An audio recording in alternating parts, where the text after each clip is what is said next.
Bismillahirrahmanirrahim. Assalamualaikum warahmatullahi wabarakatuh. Uh, Alhamdulillah wa syukurillah wa la hawla wa la quwwata illa billah abadu. Allahumma salli wa sallim ala sayyidina Muhammad al-fatih lima ughliq wal khatim lima sabaq nasir haq bil haq wal hadi ila siratal mustaqim. Alhamdulillah bertemu lagi bersama saya Muhsin terkait masalah berhubungan dengan kitab Abdullah bin Mas'ud al-Haddad. Kita akan membacakan hal tersebut. Sebelumnya saya hormati para alim ulama, para kiai, para habaib dan jamaah muslim di mana saja berada.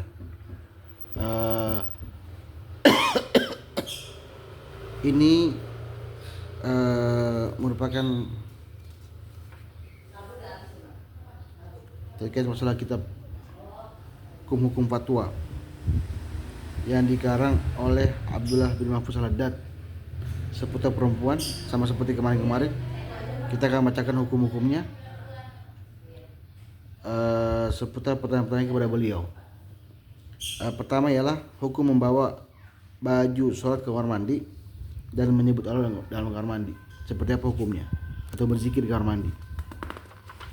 Beliau menjawab, tidak apa-apa bagi perempuan membawa baju dalam kamar mandi dan menggantungnya, kemudian berwudu dan memakai baju kembali ke kamar mandi.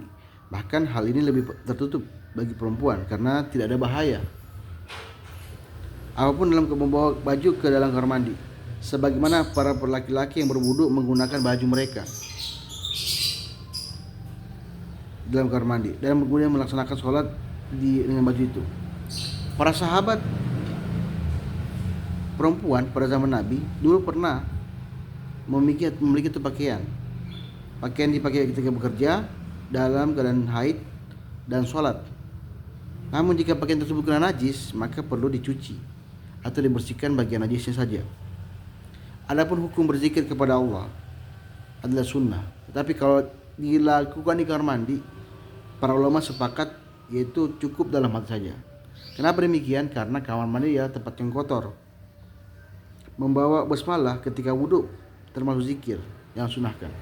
Maka ucapkanlah semua itu dalam hati, dalam kamar mandi. Berdoa kita wudhu juga termasuk dalam berzikir. Maka itu berdoa juga dalam hati ketika berwudhu di kamar mandi. Dan juga cukup dengan dalam hati saja, tidak perlu menggunakan lisan. Itulah jawaban beliau. Wallahu a'lam bishawab. Berikutnya, hukum pergi ke dokter perempuan non muslim, padahal masih ada dokter perempuan muslim lainnya. Ada sebagian perempuan yang sedang hamil pergi ke dokter Rusia, padahal masih ada dokter muslim. Apa jawaban beliau? Sebagian ulama mazhab fikih yang melarang hal tersebut, ada sebagian melarang, sampai mereka bertemu dengan firman Allah yang mengatakan au nisaihinna dalam Al-Nur ayat 31. Ayat tersebut dikhususkan kepada perempuan yang beriman, tetapi sebagian ulama mengartikan apabila dokter muslimat yang bukan muslimah itu ahli, maka tidak ada larangan. Kenapa demikian? Karena lebih penting keselamatan manusia dibanding kita pergi ke tempat muslim tapi ada risiko berbahaya untuk keselamatan. Berbeda dengan halnya pendapat mayoritas ulama. Ini ulama berpendapat bahwa ayat tersebut tentang aunisaihinna itu bermakna perempuan seluruhnya, tanpa perlu ada tanpa perlu memberikan jenis perempuan muslim dan non muslim seperti itu. Sehingga kata damirnya itu ihinna. Tetapi kembali ke jenis perempuan, sedangkan perempuan non muslim menurut mereka adalah sama dengan perempuan yang muslim. Inilah pendapat yang kuat, karena orang terdahulu hanyalah mengkhawatirkan berubahnya sifat perempuan kepada sifat laki-laki, di mana hal ini tidak dikhawatirkan lagi sekarang. Namun demikian, kesalahan pada perempuan yang masih pergi ke dokter laki-laki itu juga tidak dianjurkan kecuali keadaan darurat. Seperti contoh pegawainya laki-laki semua yang bersalin yang di tempat bersalin laki-laki, maka karena darurat maka gak masalah seperti itu. Berikutnya, hukum perempuan yang tidak mampu berpuasa karena badannya lemah secara terus-menerus. Ada pertanyaan kepada beliau. Ada seorang perempuan yang sakit sebelum Ramadan sehingga tidak bisa berpuasa, dan dia meninggalkan puasa. Kemudian dokter itu menyarankan agar tidak berpuasa karena badannya lemah. Setelah itu perempuan tersebut hamil dan melahirkan, dan tidak berpuasa lagi pada bulan Ramadan untuk kedua kalinya selama 1 bulan penuh karena dia masih dalam keadaan lemah. Nah, bagaimana tanggapan hukum Islam seperti itu? Nah, beliau menjawab, pertama berdasarkan firman Allah, ayyaman ma'dudatin faman kana minkum maridun aw ala safarin fa iddatan min ayamin ukhar. Yaitu beberapa hari tertentu, maka barang siapa di antara kamu sakit atau dalam perjalanan, maka wajib menggantinya pada hari lain. Maksudnya adalah jika perempuan itu tidak bisa berpuasa, maka dia wajib mengganti puasanya di hari lain, karena Allah Ta'ala menjadikan sakit sebagai penyebab adanya keringanan untuk tidak berpuasa.